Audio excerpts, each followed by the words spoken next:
All right. Welcome, everybody. Welcome who just joined us. Dr. Ma Ying, Karen Wu, Mountain Yue, and Dr. Mark Bloom, our old friend, and Dr. Karen Kelly. Welcome, Georgia Hayward. Welcome to join us. All right, so my name is Dengting Boyanton. On behalf of the SIG 171 Executive Board, American Educational Research Association, I welcome you all to the One World, One Family Global Village Forum Series, and also the pre-AERA LA Conference virtual receptions. Today is the 10th, and also our last online virtual forums. Yes, we made it. We've been doing this for 2 months. So before we start, a quick introduction about myself. I currently serve as the SIG chair for the 171 SIG, Confucianism, Taoism, Buddhism, and Education of American Educational Research Association. I also serve as the president of Sino-American Educational Research Association. I'm also the founding dean for the Flourish Positive Psychology Online Institute. I got my PhD in educational psychology from the University of Virginia. I got my master in positive psychology from the University of Pennsylvania. I also worked as assistant professor at the University of Texas, Brownsville on the Long Island University Post. And also right now, I'm just running my own business, running the online positive psychology right now. So before we start, I would like to take this opportunity to acknowledge our two sponsors. The first one is AERA, basically the American Educational Research Association. I'm really honored to be part of this distinguished organization. It's founded in 1916, so it has over 100 years. The goal is to improve educational process by encouraging scholarly inquiry related to education and evaluation by promoting the dissemination and practical application of research results. This organization has over 25,000 members. Most members are faculty members, researchers, and graduate students from 96 countries all over the world. And next, a quick introduction about CTBE. It stands for Confucianism, Taoism, Buddhism, and Education. It was established in 2008 by Dr. Hong Yu Wang from Oklahoma State University, Tulsa, and Dr. Shen Li from California State University, Long Beach. Actually, Dr. Jing here served as one of the SIG chair before, and she actually recommended me for this position. All right, so the main goal of this SIG is to research on how Confucianism, Taoism, and Buddhism in both classical and contemporary schools of thought can be applied to enhance education theory and practice today. This is our current SIG board members. I'm the chair, and Dr. Liz Jackson from the University of Hong Kong is our program chair, and Dr. Jason Congling from the Education University of Hong Kong is our secretary and treasurer, and Dr. Wenjing Guo from the Xi'an University of Architecture and Technology is our communication chair, and Dr. Jing Shi will be our next chair. So congratulations. And why are we having this event? We have this kind of virtual online events mainly because I am very passionate about creating a community of scholars, provide a space so that they can converse and connect and share their culture and collaborate and contribute together. So this event has been going on since January 28th. So we had 10 online forum sessions and 5 in person. So next week I will be flying to LA and see everybody in person. A total of 50 speakers from 39 universities, organizations, 7 countries have participated in this event. So I'm really honored for everybody's dedication and support for this event. So today is the last one and also my most anticipated, exciting one because all these people are my heroes. All right. So next, it is my great honor to introduce our first speaker, Dr. Peter K. Ball. Okay, Dr. Peter Ball is the Charles H. Coswell Professor of East Asian Language and Civilization at Harvard University. His research is centered on the history of China's cultural elites at the national and local events from the 7th to the 17th century. He is the author of This Culture of Ours, Intellectual Transition in Tang and Song China, Neo-Confucianism in History and Localizing Learning, the Literary Enterprise in Wuzhou, 1100 to 1600, co-author of Song Dynasty, uses of the Jing, co-editor of Ways with Words, and various journal articles in Chinese, Japanese, and English. He led Harvard's university-wide effort to establish support for geospatial analysis in teaching and research. In 2005, he was named the first director of the Center for Geographic Analysis. As Vice Provost, he was responsible for Harvard X and the Harvard Initiative in Learning and Teaching, and research that connects online and residential learning. He also directs the China Historical Geographic Information System Project, a collaboration between Harvard and Fudan University in Shanghai to create GIS for 2,000 years of Chinese history. In a collaboration between Harvard, Academia Sinica, and Peking University, he directs the China's Biographical Database Project, an online relational database currently of over 640,000 historical figures that is being expanded to include all the biographical data in China's historical record over the last 2,000 years. Together with Winnie Kirby, he teaches China X and the Return of China, two of the online Harvard X courses. From reading this bio, you can see Dr. Bo has a lot of knowledge, expertise, and experience in China. We would love to hear from you. So let's join me. Welcome, Dr. Peter Bo. Thank you so much for being here. And the next is my great honor to introduce our next speaker, Dr. Edward Wilson Lee. He is the 1596 Foundation Fellow at the University of Cambridge, where his research looks broadly at the literature and the history of the book in the early modern period. He is the author of Shakespeare's In Swanhild, the catalog of shipwrecked books, Young Columbus, and the Quest for a Universal Library, which is published of forthcoming in 9 translations, A History of Water, being account of a murder and epic, and 2 visions of global history, which translations in Spanish, Italian, and Portuguese. And most recently, The Grammar of Angels, together with Jose Maria Perez Falandes. He has co-edited translation and the book Trade in Early Modern Europe, and co-written Helando Collin's New World of Books towards a cartography of knowledge. His recent research has been supported by a British Academy Middle Career Fellowship, Leavenhulme Fellowship, and a Guggenheim Fellowship. Another very, accomplished scholar. Thank you for being here, Dr. Wilson Lee. Thank you for joining us. All right.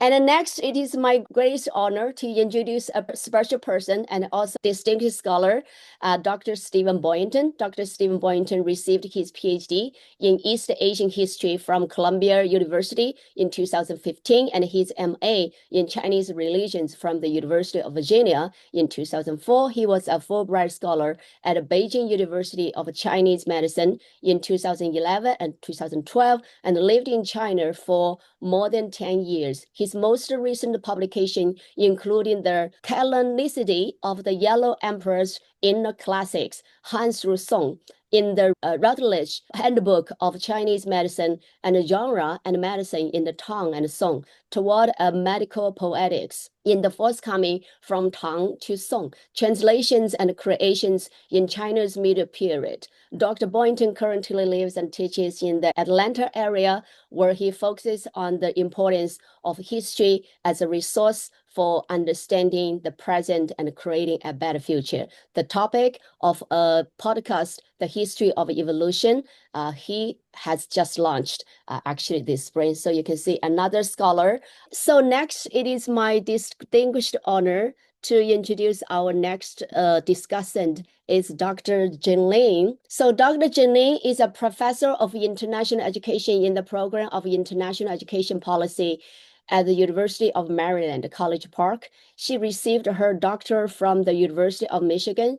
She has done extensive research on peace and environment education and spirituality, religion, and education. The book she has published as a single author and co-author and co-editor are Love and Peace and Wisdom Education, Vision for Education in the 21st Century, Educators as Peacemakers, Transforming Education for Global Peace, Spirituality, Religion, and Peace Education, Transformative Co-Eco Education for Human and Planetary Survival, Re-envisioning Higher Education, Embodied Pathway to wisdom and social transformation and toward a spiritual research paradigm, exploring new ways of knowing, researching, and being, contemporary pedagogies for transformative teaching, learning, and being, and the Taoist cultivating of Qi and virtue of life, wisdom of learning. Dr. Lin has published many articles and chapters on peace and sustainability education.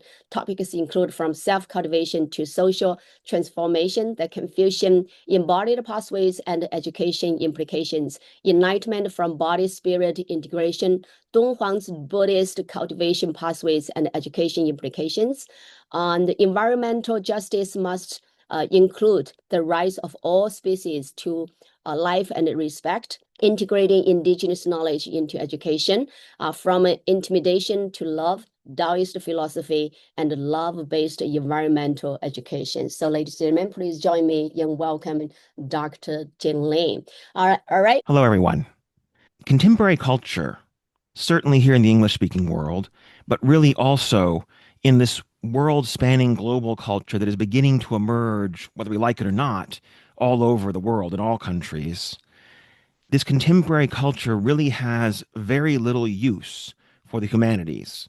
That is, for disciplines like history, literature, and philosophy, art, etc.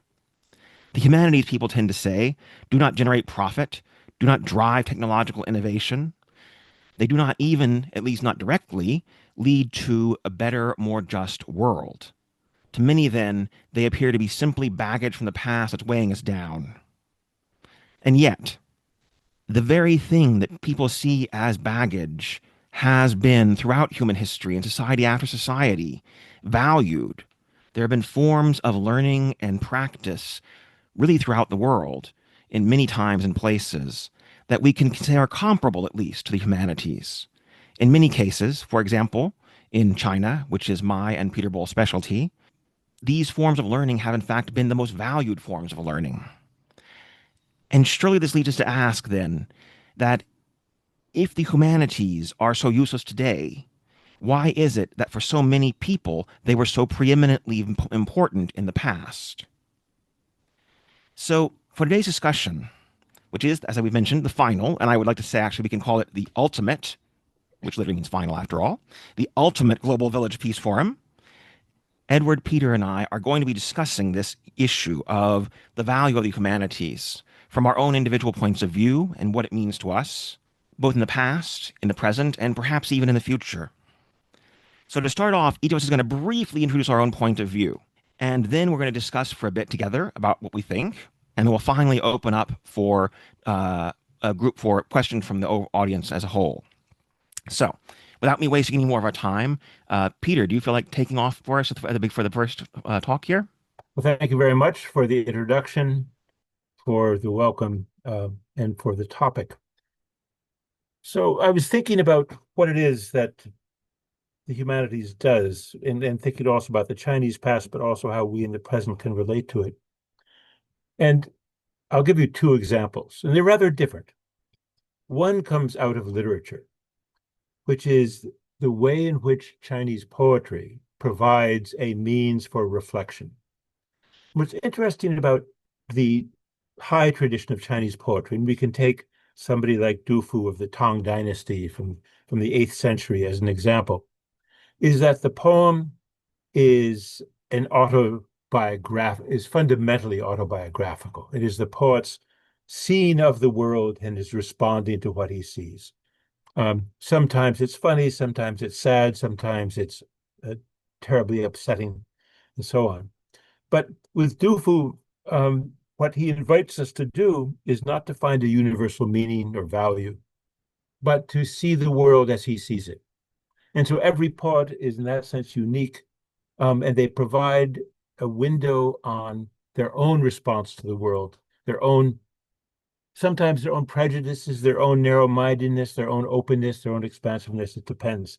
But that wide variety of possibilities exists, and for people who enjoy reading poetry, and helping students learn how to read a poem so that they can start to see through the eyes of the poet is one of the ways in which reflection is possible.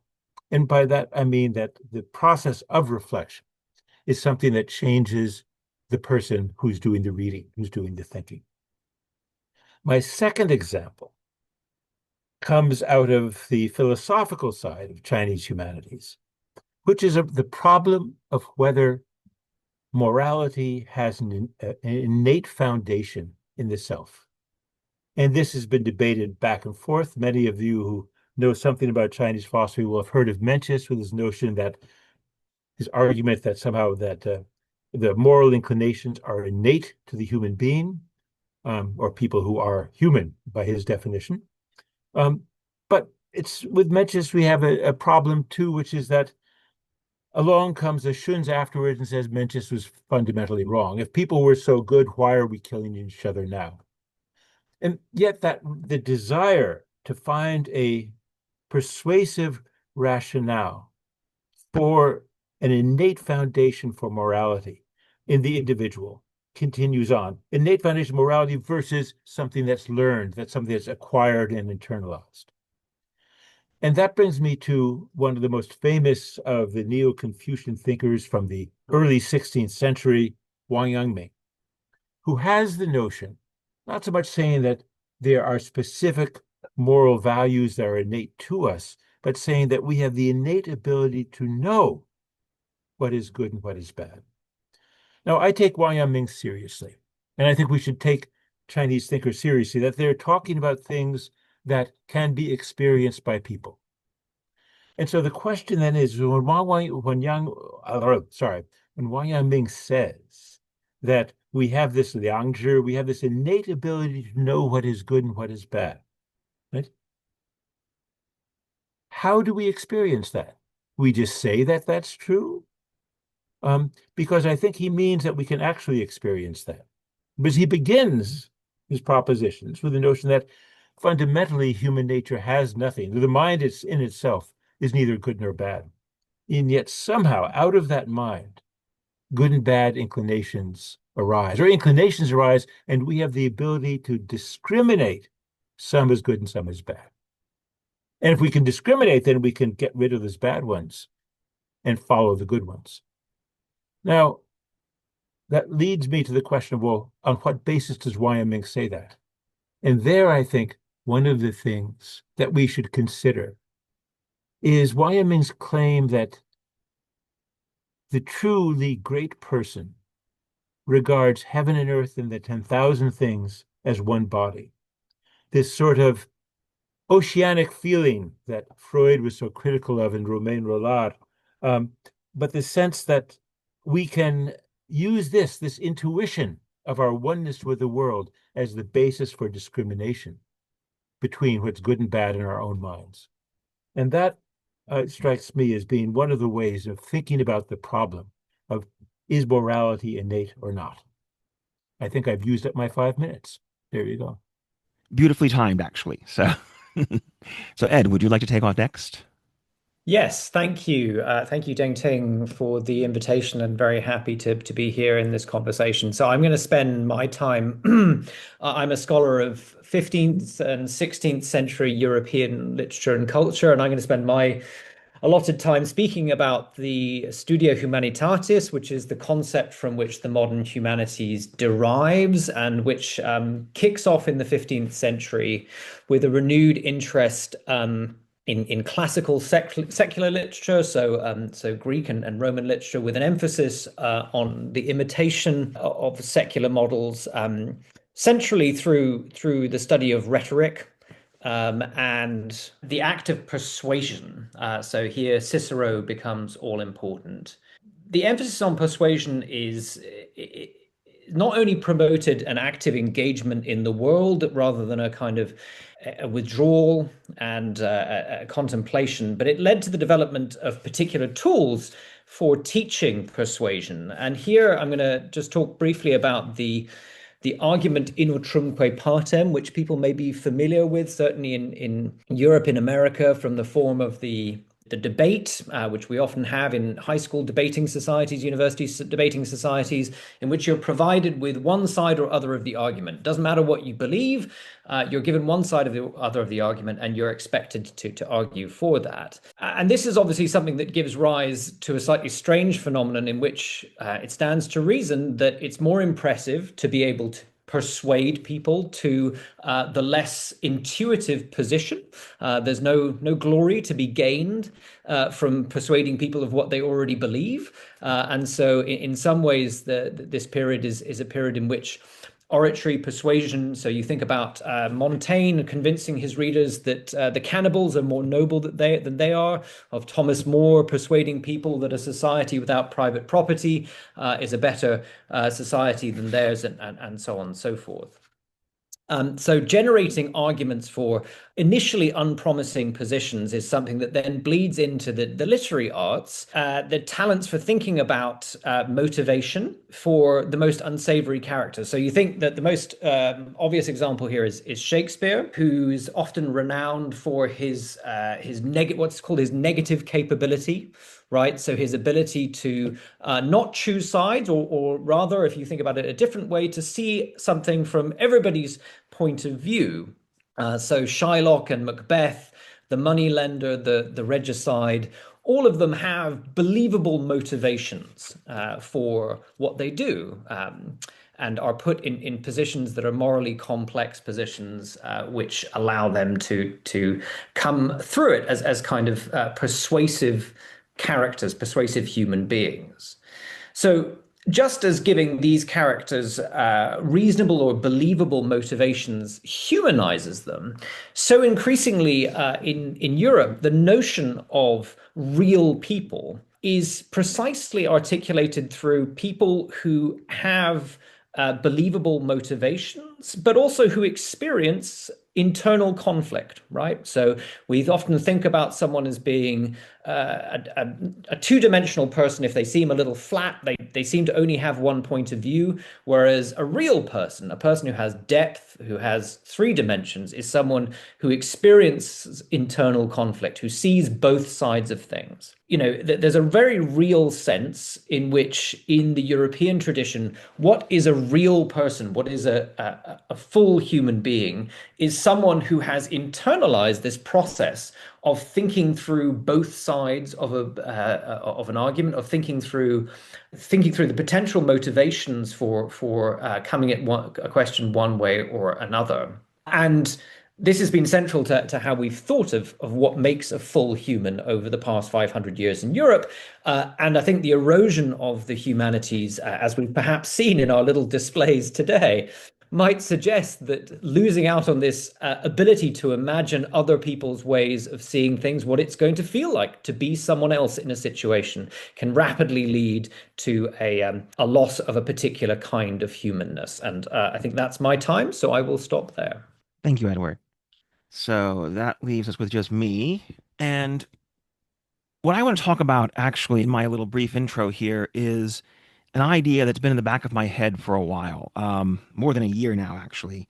I've had this idea of starting a Substack, if you're familiar with the website Substack, that I was going to title One as a Way of Life. Now, the phrase as a way of life, I am stealing without any apologies from Pierre Hadot, the philosopher whose book, Philosophy as a Way of Life, showed that for the ancient Greek philosophers and the Hellenistic philosophers, that being clever really wasn't the point. That philosophy was actually a method, a way, a Tao, in the Chinese sense, of becoming a better person and living a better life. This really speaks to me greatly, deeply, actually.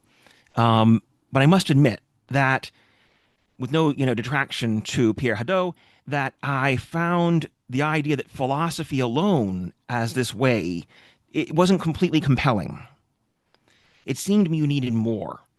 And certainly with my own background in Chinese history, the thought of the great Chinese thinkers, people like Confucius, people like Zhuangzi, like Su Shi, like Zhu Xi, that it was clear to me that these people certainly also thought there was more to it than just philosophy, no matter how broadly we define that term. Living life well, it seemed to me, from their point of view, also involves a whole lot of other things.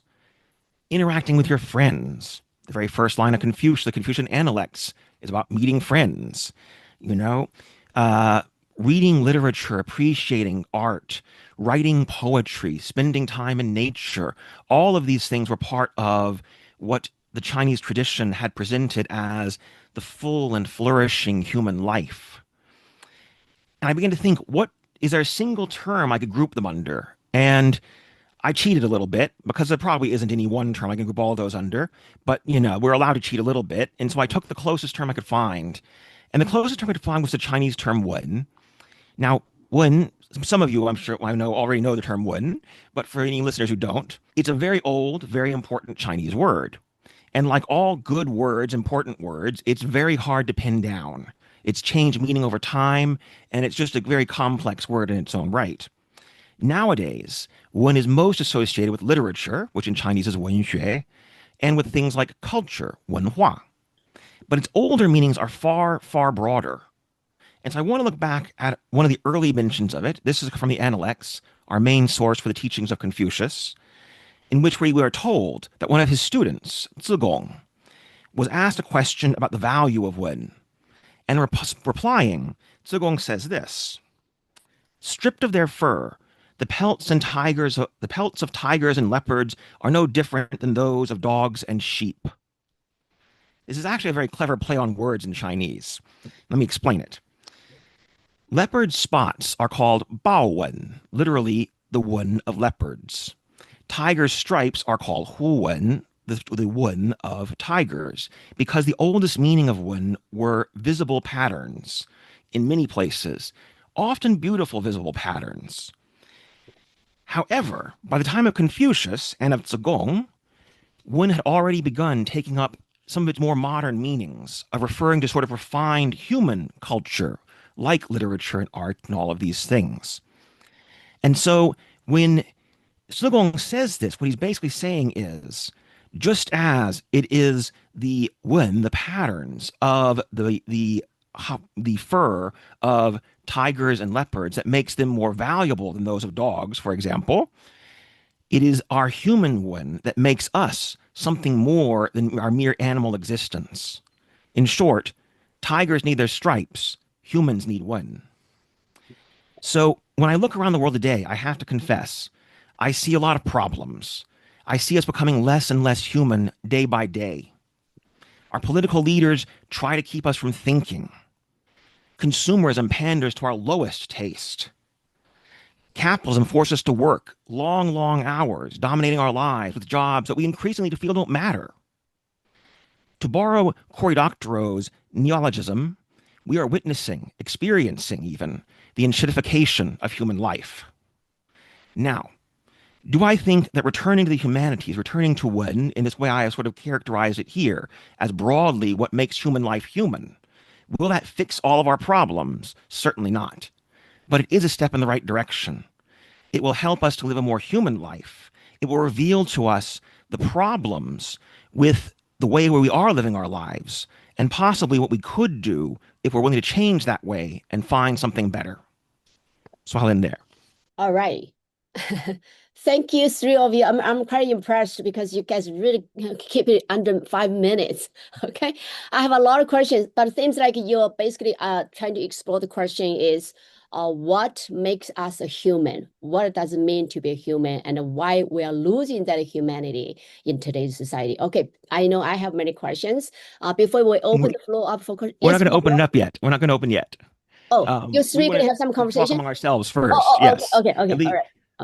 Okay, I know our time is limited, but let's at least there's a little bit of time to open it up. So, okay, go ahead. So, Peter or Edward, do either of you have anything you'd like to start us off with? Yeah, I do. And then sort of two reflections on something that you said, Stephen, and then something that Edward said, which is Confucius also says, when it comes to this term wen, he says, he said, people who study this one very broadly, right, actually are in danger. And so you have to constrain them and restrict them with ritual. Otherwise, they will go wrong. So it seems to me that Confucius is fundamentally a moralist. He believes in moral behavior is more important than culture. Mm-hmm. He recognizes a place for culture, but he also is leery of it. And I think it's important to keep in mind that there's this tension within Confucian thought between the role of moral behavior and cultural acquisition and cultural sharing. Mm-hmm. The other thing that struck me as I was listening to Edward talk about the real human is one who recognizes both sides of the question was, what do you mean both sides of the question? There's only one side of the question that's right. This is for some people in moral philosophy quite apparent, in Neo-Confucians particularly, that you can't have two right answers to the same question. There can only be one. And so then the question is this great stress on unity that you see in the Confucian tradition, in the Chinese tradition, political and social, right? Is there any tension that humans feel, or they're always supposed to be find and be content with the right answer? And I think the answer is that the tension that comes through most often is the tension between concern with the self and the concern with the other, right? That this sense that of selfishness as the great threat to morality, that morality has to mean to include others in the picture, right?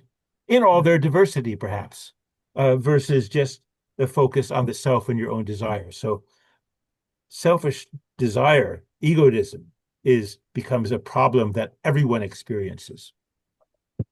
Edward, I turn it over to you. Yeah, it's really fascinating. I say there's so much that we could talk about. I wish we had several hours to do so. I mean, I think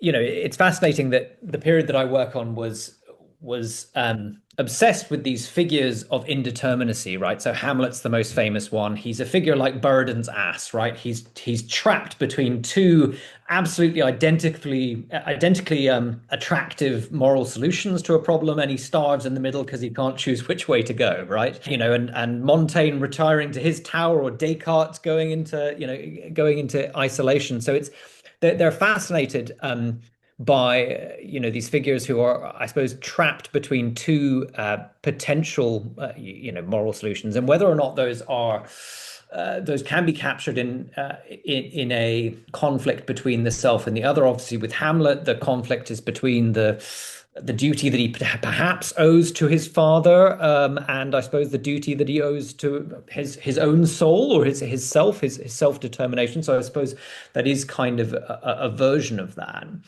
I mean, I suppose so. What I'd want to kind of kick it back to you and to ask you about in order to clarify my thinking on this is two things that came up in your talk, which was about reflection. What we mean when we talk about reflecting upon a poem. Are we talking about, because obviously a reflection is about seeing ourselves in something else, but that problematizes the question of what remains us and what remains other, right? And so are we disappearing and becoming the other, or are we seeing the element of ourselves in the other? And as a version of this, I suppose, I wonder if you could say a little bit more about, because as you say, part of the moral question here is about the relative claim of the individual and the one and the many, the individual and the other. But if one's moral orientation is determined by you said, by one's feeling of being part of one being, right? So this is where Schopenhauer kind of fell over on this, I suppose, in some senses, is that, what is ethics if it's not a matter of relation? So how can you have ethics within oneness? Because so much of ethics deals with, the relation between two things. But if those two things are only, illusorily two things, how does that work? So again, this is a question about, reflection upon something and coalescence with that thing, where ethics comes out when those two things happen. That's a really interesting problem. But first, perhaps it's interesting to mention that particularly in the Confucian tradition, there's a great deal of unease with literature. Yeah. because they don't see literature as a way of inculcating or realizing. It realizes the authenticity of the individual, but not necessarily the morality of the community. And so that when you think about reading the poem, you're in the reflection with poetry is by inhabiting the poem, you're inhabiting the poet for that very moment. Yeah. And thus you're becoming more yourself. Not becoming a truer, more authentic self that you can find, but that yourself becomes bigger. You're enlarging the self, right? But that's very much a literary humanities point of view. The other part of it is that, and this is, of course, where you're quite right, that somebody like Wang Yangming with this oceanic unity, who is at the same time trying to maintain the notion that fundamentally ethics is all about human relations between father and son, husband and wife, brother and brother, friend and friend, that all that ruler and minister, all that can be defined and has to be realized through life. And so, in fact, a philosopher like Wang Yangming makes more conservative thinkers at the time extremely uncomfortable because they see it as a threat to social order, which it is perhaps. And is that a threat in part because of the over-identification with unorthodox points of view? Not so much, not so much unorthodox points of view in the sense of, let's say, Buddhist and Taoist religion or things like that, although for some of them, they think it erases the boundary between Confucianism and religion.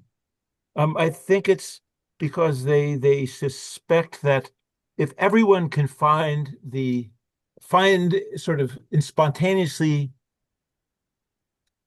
feel that they have the ability to judge right and wrong, then we'll come into a solipsistic world where everyone, and there are no longer distinctions, and people who are cultured will be no better than the man in the street.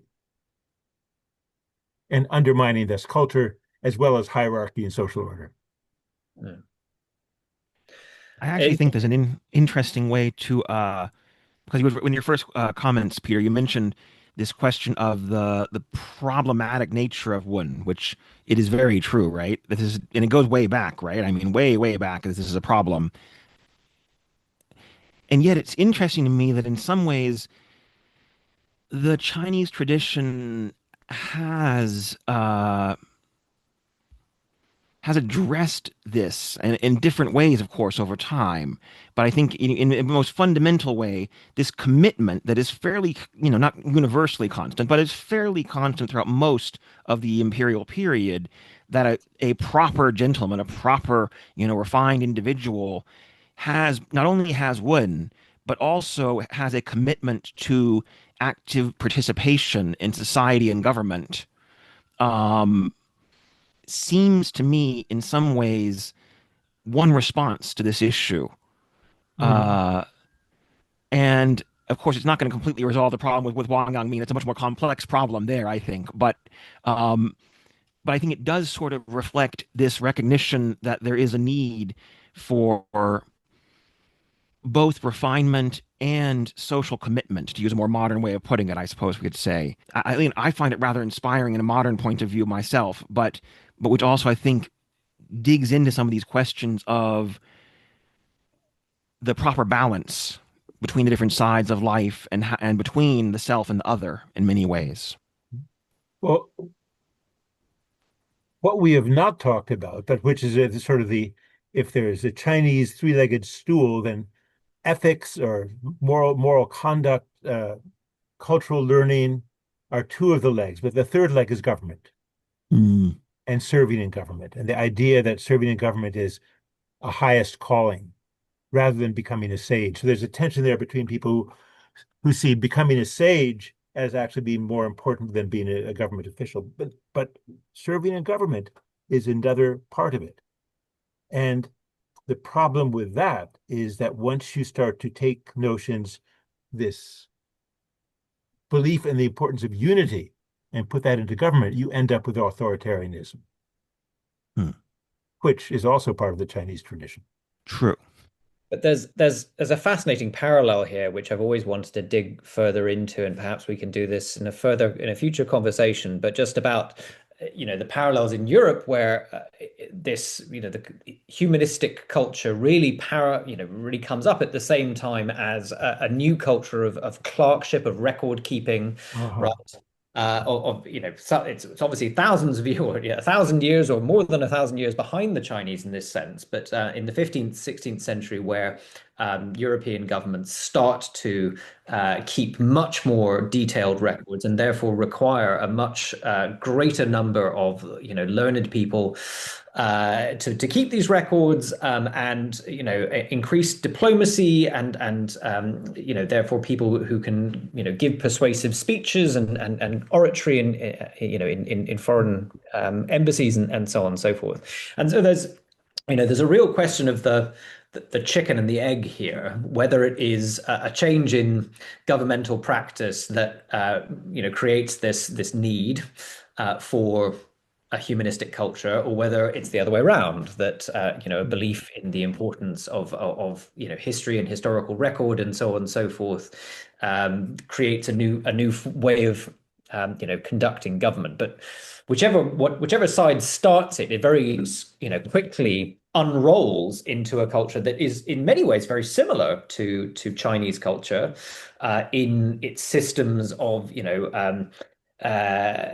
universities and learning in the classics in order to enter into government service, and right up until the 19th century, of course, in Europe, entry into government service often involved some version of learning learning the classics. The relationship between these and the parallels is fascinating. It does seem to me that in trying to understand these historical changes that take place, understanding the consequences of institutional innovation and the unexpected consequences of institutional innovation are really quite important. That the expansion of the Chinese civil service examination system, one of its unexpected consequences is not that simply that, well, the expected consequence is that you recruit cultured people for government, people with civil learning, so to speak. The unexpected consequence is it becomes the way you create a national elite of people who share the same education, few of whom go on to serve in government. And that stabilization of a national elite around a curriculum, right, creates the possibilities of doing those things like record keeping and all the things you're seeing in the 15th and 16th century. And of course, it also creates another kind of unity that is tied to, and in many ways enables, but is still separate from the unity of government, actually. I think so. Because even when China itself breaks apart, the sort of, self-perceived unity of the elite strata doesn't necessarily fall apart at the same time, right? They still see themselves as part of the same thing. Yeah, that's right. We should let our discussant discuss us. Yeah, we probably need to stop. It's just so interesting. All right. So, excellent dialogue. This is exactly this kind of inspiring conversation I would love to hear. So next, I'm curious about Dr. Jing, and it's because her specialty is also Taoism and also peace and unity and love. So yeah, Dr. Jing, what do you think? Well, I feel the dialogue is all over the place without the proper, background knowledge. It's really hard to have a very coherent or whatever, discussion on a reflection on your topic. But I want to pick out a few things. I have another meeting at 3. So first thing is by Dr. Peter Bo. You talk about, reflection is possible, right? That we embody others and so on. But you ask a very, very fundamental question, which I think is very important. Maybe it's all in the essence of Chinese philosophy. That is the morality. Does morality has innate foundation in itself? It's mentions right or wrong. That 智良知, that way we have this conscience, right, to connect with others, to know that we're fundamentally one. I have done a lot of research in this kind of topic. I feel that we have to really go into what are the foundations of Chinese philosophy, which is actually embody knowledge, embody wisdom through cultivation, through a lot of self-reflection, through understanding qi in the universe, the primordial energy chi, and then how it permeates the universe, how it gives all life and essence, spirit and intelligence, and also a divine spark behind everything. So I think that, yes, I do think that there's morality is behind everything, and it has an innate foundation in everyone and everything. So Confucius, I think he's trying to get to that through, let's say, education, but understanding this innate foundation through like virtues, like understand others, support others, love others, right? Maintain harmony and be kind, be forgiving, and so on. So I think it's anyway, I want to say that it's a very, very important topic, and it's very fundamental and very vital for Chinese philosophy. And then Dr. Edward Wilson talked about, what's a real person, right? Are we less human or more human than before, right?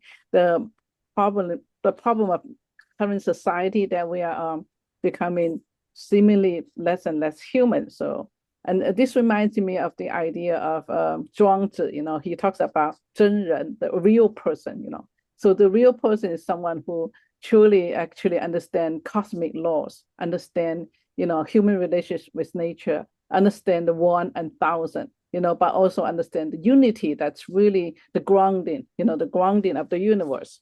So the real person, the 真人, is somebody actually who live very long life, who's very, without very little ego or selfless and so on, who has compassion for all beings.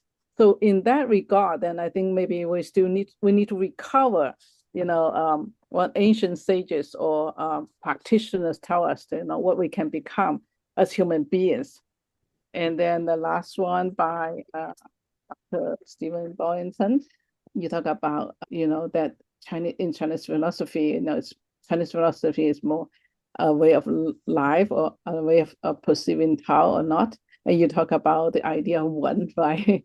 I think one is all in the pursuit of Chinese intellectuals, right, for thousands of years. That is, you want to be a cultivated person, a person who harbors, compassion and love. And then you spread that out to the family, to the community, to the country, and to nature, and to the whole universe.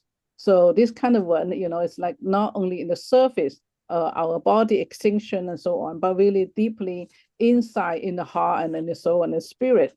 So I think it's this kind of knowledge or wisdom is very much embedded in Chinese philosophy, very deeply, ingrained in the poetry, in essays, in literature, and so on.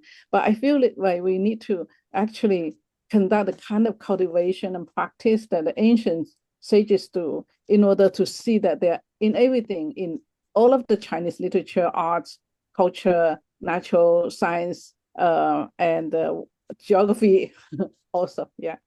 And of course, traditional Chinese medicine, right? You need to be a virtuous person in order to have real, good health, right? You need to be a 平人 in order to be a healthy person, a 平人 who knows, how to deal with conflicts and how to come to harmony with yourself and with the environment and with the society.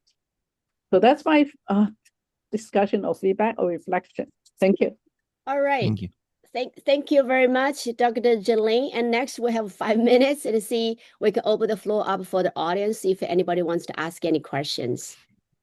You can either raise your hand or you can, yes, Dr. Karen Kelly, go ahead. Thank you. Yeah. I've just been reading a little bit about Thoreau, and I don't know if you've been watching any of the series on PBS, but the whole idea that he and Emerson had exposure to Eastern philosophy, and yet when they'd write about it in their essays, the people around them were saying, "Oh, this is terrible. It's you're going against the Christian orthodoxy, etc." I'm curious too, though. Are you familiar with complexity theory at all? I'm a teacher. I studied, went to traditional schools, taught in traditional schools, and then learned about Montessori education, which is a holistic approach. And we can't define Montessori through a lens of qualitative analysis. So what I'm looking at is complexity theory, but it's also connecting to a lot of Eastern philosophy and indigenous wisdom. And so I'm wondering if any of you are familiar with any of that, or if I'm just sort of in my own little world right now. I'm deeply interested in Thoreau and Emerson and all the other transcendentalists, and very much aware of their use of the Eastern ideas, which is, to me, utterly intriguing. However, I must confess, I have some very basic understandings of something that I imagine are linked into complexity theory, but nothing in any formal sense at all. Yes, no, I don't know enough about it to be useful in any way. Although, just to note regarding the Thoreau and Emerson and the horror at the the use of Eastern philosophy, I was going to say in response to something that Peter was saying earlier, that one of the other figures I work on, a 15th century Italian philosopher Giovanni Pico della Mirandola, was also shocking people with Eastern ideas. These were more Islamic, Averroes and Avicenna, but in some ways very similar about the immersion of the individual in the one and the implications that that had for ethics and for the centrally for 15th century Christians, for the notion of sin. What would it mean to sin if when you died you simply returned to the one? How would your sinful life be any different, end any differently than someone's non-sinful life if you all are integrated into the one? So again, it's good to know that it's been ever thus, that this conversation in one form or another has always been being had. It Yeah, does tie I also cannot say I know anything at all about complexity theory. Although I remember reading Pico many years ago and really finding it intriguing. The one thing I will say is Dr. Jingling's comments are a very good example of a commitment to the holistic unity of Chinese culture, philosophy, thought, and everything else, right? And so one of the questions in Chinese history, I think, is that unity real? Or are we imposing it, constantly trying to make it real? I need to go, but I want to say yes. You need to really, what we say, cultivate and then into the Tao consciousness, the consciousness behind all existence. And then you feel that we all come from the same source. And all the religions, all the spiritual traditions around the world, have talked about it, including indigenous traditions. I'm sorry, I have to go. I need to attend a very important meeting on the Campus Appeals Committee. Thank you very much for Thank you, Dr. Jingling. Thank you for being Okay. here. Okay, thank you. Bye. Yes. All right. Are we okay with another question, or because our time is up already? There I is a think we can do a little question. more. Yeah, there's a question in the chat Could by I speak just one moment oh, before we get to it, though? Go ahead. Yes. Because actually, I think there were two things I was going to say. One was about just to mention briefly that actually I think the ideas of the transcendentalist in many ways are a very interesting parallel to the question, or an answer, I guess we could even say, to the question of to what degree is the kind of refinement or learning that the humanities represent relevant. They were very much, I think, speaking to that in their own way. But the other one I would say is to your comment, Peter, because I think in some ways there's a very interesting, we tend to value unity, right? And I'm not saying unity is a bad thing in many ways, but it has to be, but unity shouldn't be, if we want to be happy with it at any rate, the kind of unity that is uniformity, right? And I think actually in recognizing the diversity of Chinese history, in recognizing that your, Li Bais and your Su Shis are not the same as your Zhu Xis, and, that the Wang Yangming, even though he's writing in the same tradition as Zhu Xi, is still in many ways very different from him in important ways. I actually think that's part of what makes the whole thing work. I think it's part of what makes it interesting and makes it useful, even if I can go that far. I know talk about history as being useful is sometimes weird to people, but to me, it's an important question. And that when we begin to see that it's precisely the lack in that sense of unity, this diversity, that makes Chinese culture and thought so very, worth exploring, basically. It enriches it in ways that are very powerful, I think. So I tend, and I think you do as well, but you can speak for yourself, to take that kind of a point of view on this issue. I like to see the difference more than that. Yes. Well, I'm a splitter rather than a lumper, to be sure. But I think you could always make the argument that this tremendous Chinese obsession with unity, with some notion of an all-pervasive Tao, of the unity of all things and stuff like that, is really a reflection of their deepest concern and unease with the very diversity and the lack of unity they see around them. and the difficulty at times of holding together even political unity, right? I mean, yeah, sure. But that's not a real unity, though. I don't know what real unity is. I do think there's a great conversation to be had, the extent to which these phenomena are responsive to or emergent from, as someone said, patterns of institutionalization and urbanization, you know, and things like that. That on the one hand, you know, institutions can, you know, like the modern academy can promote differentiation because you need a reason to exist, right? Whereas you know, pattern things like, and similarly, you know, I think nowadays the experience, that young people's experience, especially of being on the internet and being faced with vast numbers of people who are practically identical to them, is a great driver of wanting to differentiate somehow. On the other hand, you know, being faced with a vast amount of irreconcilable difference could, you know, in certain institutional or civic contexts, could give rise to a kind of an obsessive drive towards unity. So the question of you know, what the circumstances for this are. Well, yeah. So one quick question in the chat is from Dr. Dengting Wu. She's asking, could the relationship with oneself, one's higher and divine self, be part of the problem of ethics? Does that mean like spirituality can be a part of the problem of ethics? I'm not sure if I understand her. Well. So I saw this question. I think it's probably more than we're going to be able to get into it. It's also late in the evening here, so I don't know that it's a very interesting question of whether, you know, and Peter, we were talking about this perhaps a little bit before, about whether or not one's responsibility to one's own soul is ethical matter, or whether ethical matters strictly deal with relations between people. You know, I think this is anyway, we're not going to be able to solve that here. Yeah. It's an ethical question whether or not you go and take care of your children on time, for example. I think that's another question. I have to go and get mine dinner. So I think another important question is like, who defines morality? Who defines ethics? Right? If by Wang Yang mean, that's nobody defines it. It's in you. You define yourself. But if it's the institution, the government, then they define it. But what if the individual disagree with their institutional definition? So that's a whole different issue. You know? Right? Yeah. Somebody else, I want to thank you very much for inviting me. Edward, it's very good to meet you. Stephen, it's good to see you again. Likewise. And as I said, this is our last online version of foreign, and then after that, we'll be seeing you all at in person at AERA. So I would like to invite everybody to our poster session on April 8th. And then we have a lot of poster presentations, and then we're going to have a symposium on April 9th, and then we're going to have the roundtable April 10th.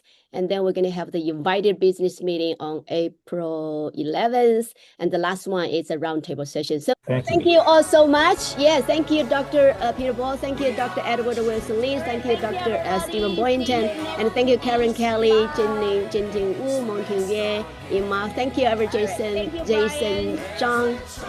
Thank you so much for being here. So thank you all, and see you in LA. If those who are not going to LA, hopefully we'll see you again in the future. Thank you so much.